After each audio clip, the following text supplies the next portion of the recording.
నమస్తే welcome to our channel నేను సిరి జగన్మోహన్ రెడ్డి గారి పైన ఐఏఎస్ ఆఫీసర్లు రిటర్న్ అంటే ఎలా చెప్పాలి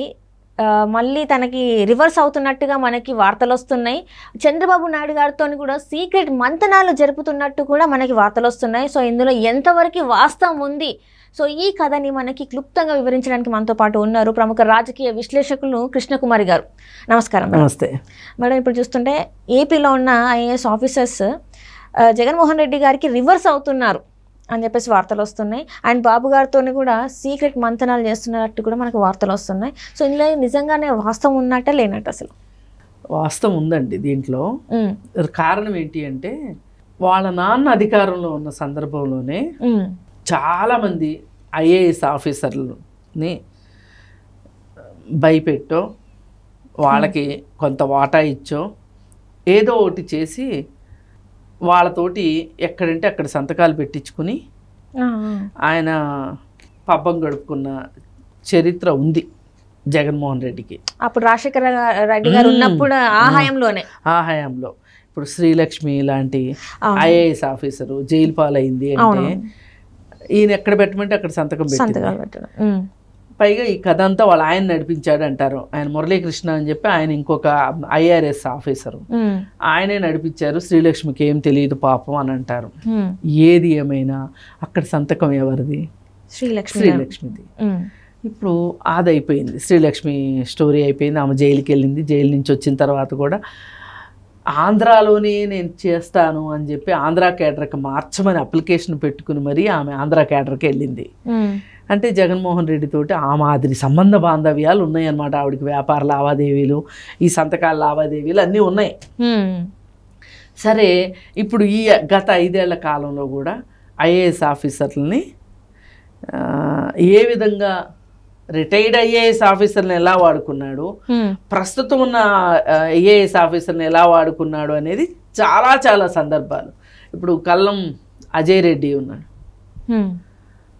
ఆయన రిటైర్డ్ ఐఏఎస్ ఆయన సలహాదారు ఈయనకి ఆయన ఇప్పుడు వివేకానంద రెడ్డి కేసులో వన్ ఆఫ్ ది విట్నెస్ ఆయన ఒక రకంగా విట్నెస్ ఇచ్చాడు ఈయన ఒక రకంగా విట్నెస్ ఇచ్చాడు ఆ విషయంలో కొంచెం తేడా నడుస్తుంది ఇప్పుడు ఆయన విట్నెస్ ఇచ్చాడు ఇచ్చింది కొంచెం జగన్మోహన్ రెడ్డికి వ్యతిరేకం అయ్యేలా ఉంది అయితే ఆయన్ని బెదిరించి ఆయన చేత ఇంకొక పబ్లిక్ స్టేట్మెంట్ ఇప్పించాడు జగన్మోహన్ రెడ్డి ఏమని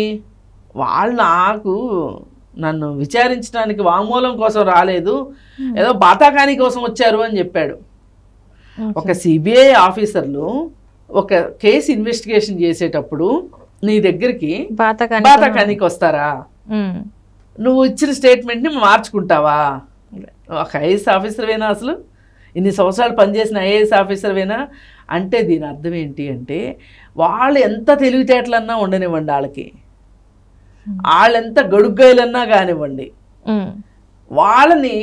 తనకు అనుకూలంగా మార్చుకోగలిగిన శక్తి జగన్మోహన్ రెడ్డి దగ్గర ఉంది ఇప్పుడు గత 5 సంవత్సరాల్లో చేసిన పాపాలు పుణ్యాలు రేపొద్దున గవర్నమెంట్ పడిపోయిన తర్వాత కానీ అంటే ఓడిపోతే కానీ ఎన్ని బయటికి రావు ఎవరేం చేశారు ఎవరు బండారమైనా బయటకు వస్తుంది అప్పుడు ఎంతమంది ఐఏఎస్ ఆఫీసర్లు ఐపీఎస్ ఆఫీసర్లు లబోదిబోమంటారో మనకి కొంచెం ఆగితే తెలిసిపోతుంది భవిష్యత్తే చెప్తుంది అయితే ఇప్పుడు ఈ ఆఫీసర్లు ఎందుకు చంద్రబాబు నాయుడిని కలిశారు అంటే కలవాలనుకుంటున్నారు ఎందుకు కలిశారు అంటే అసలు ఇప్పుడు వాళ్ళ నాన్న ఉన్నప్పుడు చేసిందే చేశాడు మొన్న 5 సంవత్సరాలు చేశాడు ఇప్పుడు మళ్ళీ వచ్చాడు అంటే మనందరినీ కాలుస్తానని చెప్పైనా సరే బెదిరించి నయానో భయానో మనతో సంతకాలు పెట్టించుకుంటాడు ఈ సంతకాలు పెట్టించుకుంటే ఇరుక్కునేది ఎవరు సంతకం పెట్టినోడు ఇరుక్కుంటాడు పెట్టించింది ఎవరు అనేది తర్వాత వస్తుంది ముందైతే మటుకు సంతకం పెట్టిన వాళ్ళదే వస్తుంది కదా ఆ ఉద్దేశంతో మళ్ళీ గెలిచాడు అంటే గనక అసలు మన పని మనం చేసుకొని ఇస్తాడా లేదా మన బతికి బట్టగట్టనిస్తాడా లేదా ఇప్పుడు ఆయన చెప్పినట్టే ఆయన చెప్పినట్టే కొద్ది గొప్ప లంచం తీసుకుని ఆయనకు అనుకూలంగానే మేము పనిచేసాము అంటే గనక రేపొద్దున మా డిపార్ట్మెంట్ దగ్గర నుంచి మేము ఎట్లా సమాధానం చెప్పుకోవాలి, ఎక్కడ తలదించుకోవాల్సి వస్తుందో అనే ఒక భయం పట్టుకుంది వాళ్ళకి ఐఏఎస్ ఆఫీసర్లకి. ఒకప్పుడు ఇదే ఐఏఎస్ ఆఫీసర్లు పద్దాక వీడియో కాన్ఫరెన్స్ చేయమంటాడు, పద్దాక ఈ పని చెప్తాడు, పద్దాక ఆ పని చెప్తాడు అని చంద్రబాబు నాయుడు మీద తిరగబడిన వాళ్ళే వీళ్ళందరూ. మళ్ళీ చంద్రబాబు నాయుడు గారితో సీక్రెట్ మంతనాలు. ఇప్పుడు ఏంటంటే ఎందుకు అవసరం అవుతుందంటే, పాత రోజుల్లో సామెత ఉండేది, పాత మొగుడే నయ్యం ముంతమ్ముకుడే ఇచ్చాడు అని. అట్లా ఇక్కడ మనం ఏ చంద్రబాబు నాయుడిని అయితే పని రాక్షసుడు, మన బతకనివ్వట్లేదు, మనకి రోజంతా పని చేయిస్తున్నాడు అని చెప్పి ఆయన్ని పక్కన పెట్టాము, ఆయన హయామే బాగుంది, కనీసం మన మీద కేసులు రాకుండా ఉంటాయి అని ఆలోచించి ఎందుకైనా మంచిది సందకాడే సర్దుకుంటే పోద్ది అని చెప్పి చంద్రబాబు నాయుడిని కలవటం వెనకమాల ఉద్దేశం అదనమాట. ఇప్పుడు వచ్చాడు అంటే మళ్ళీ ఇంకా బిగిసిపోతాడు, ఇంకా బిగిసిపోయి ఇంకేం పనులు చేయిస్తాడు మనతోటి. చేస్తానంటే ఒక బాధ, చేయనంటే ఇంకొక బాధ. ఏదో సామెత ఉంది కదా, కరవమంటే కప్ప కోపం, విడమంటే పాము కోపం అన్నట్టు. ఇంకా అసలు మన పరిస్థితి ఏంటి అనే ఒక భయంలోకి అయితే మటుకు వాళ్ళు వెళ్ళిపోయి అమ్మో చాలా కష్టం అని వెళ్ళారు కదా. మరి ఆయన ఏం మాట్లాడారో వాళ్ళు ఏం మాట్లాడారో ఏమో, కానీ ఏది ఏమైనా సరే ఆయనతో మీటింగ్కి మట్టుకు వాళ్ళు తహతహలు ఆడుతున్న మాట వాస్తవం, ఆయన అపాయింట్మెంట్ ఇచ్చాడన్నది కూడా వాస్తవం.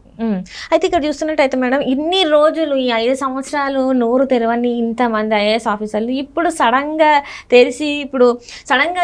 బాబు గారితో భేటీ అవ్వడానికి గల కారణాలు ఏంటంటే, ఇన్ని రోజులు భయపడి నోరు మూసుకున్నారా, లేకపోతే ఇప్పుడు 2 నెలల్లో ప్రభుత్వం ఎట్లా పడిపోతుంది కదా, సో ఇప్పుడైనా చెప్పుకుందాం అని చెప్పేసి అనుకుంటున్నారా? ఇప్పుడు ఈ ఐఏఎస్ ఆఫీసర్లు ఎవరైతే ఉన్నారో రేపు ఎలక్షన్ కోడ్ వచ్చిన తర్వాత ఇక జగన్మోహన్ రెడ్డి పెత్తనం ఏముండదు ఈ ఐఏఎస్ ఆఫీసర్ల మీద, కేవలం ఎన్నికల సంఘం పెత్తనమే ఉంటది. ఇక ఆ తర్వాత రేపు పొద్దున ఎట్లయినా ఓడిపోతాడు అనే ఒక టాక్ వచ్చింది కాబట్టి వీళ్ళు కూడా దాన్ని నమ్మి ఇప్పుడేమో మనకి ఎలక్షన్ కమిషన్ పెత్తనం, రేపు పొద్దున ఎవరైతే గెలుస్తారో వాళ్ళది పెత్తనం.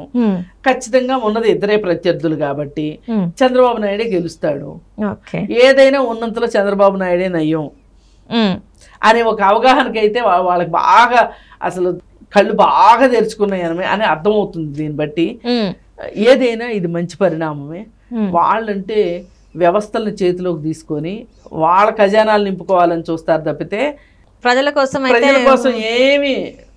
రాష్ట్రం కోసం ప్రజల కోసం ఏమీ చెయ్యరు అని చెప్పి ఎన్నో సందర్భాల్లో మనకు రుజువు అయిపోయింది. అంటే ఇప్పుడు వీళ్ళ మీద ఎక్కడైనా చర్యలు తీసుకుంటారేమో అని చెప్పేసి భయపడినట్టు అని అనిపిస్తుంది కదా మేడం. మరి అట్లా కాదు, ఇప్పుడు ఆయన ఒకటి చేయమని ఆదేశిస్తారు, వీళ్ళు చేయనంటారు, ఆయన ఎక్కడికో ట్రాన్స్ఫర్ చేస్తారు, అది ఇది కాదంటే 4 పీకుతారు, లేదు అనుకుంటే అతని మీద ఏదో ఒక రైడ్లు అయ్యేటట్లు చూడటం ఏదో ఒకటి చేస్తారు.